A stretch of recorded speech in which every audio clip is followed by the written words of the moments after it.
मैया जितिया बरत बड़ा पावन बहुत सुहावन हो। मैया जितिया बरत बड़ा पावन बहुत सुहावन हो। मैया हमहूँ जे पूजबै जितिया तरहबै बरतियाई हो। मैया हमहूँ जे पूजबै जितिया तरहबै बरतियाई हो। हँसी हँसी पूछबन तपस्विनी सुनहु मोरी सीता, सुनहु मोरी सीता हो। सीता के कर खातिर भूख ब्यूतु जितिया रखब्यू बरतियाई हो। सीता के कर खातिर भूख ब्यूतु जितिया रखब्यू बरतियाई हो। सीता के करे ही लगब्यू चरनिया के करे सरनियाई हो। सीता के करे ही लगबू चरनिया के करे सरनियाई हो। बेटा खातिर भूख जीवतिया रखबै बरतिया रखबै बरतियाई हो।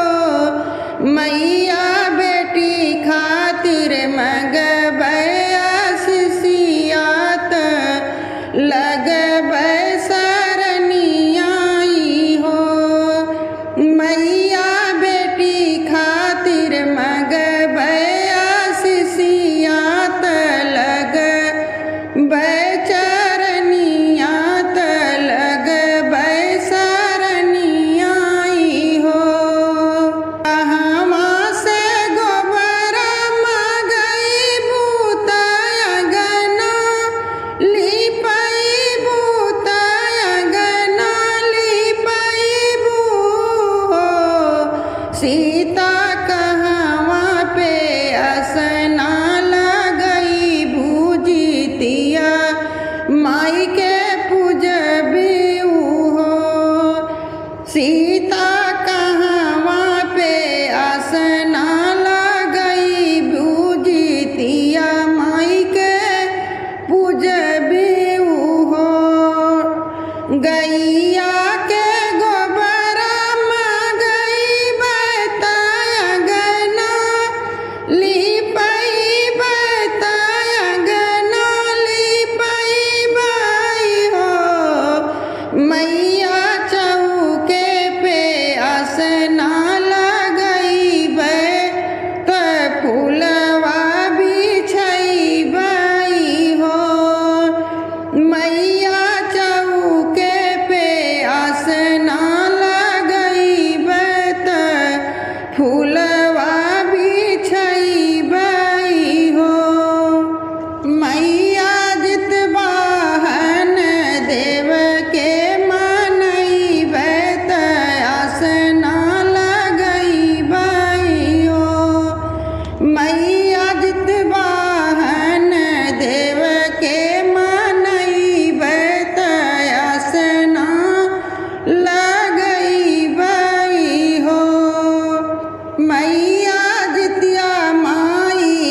सखी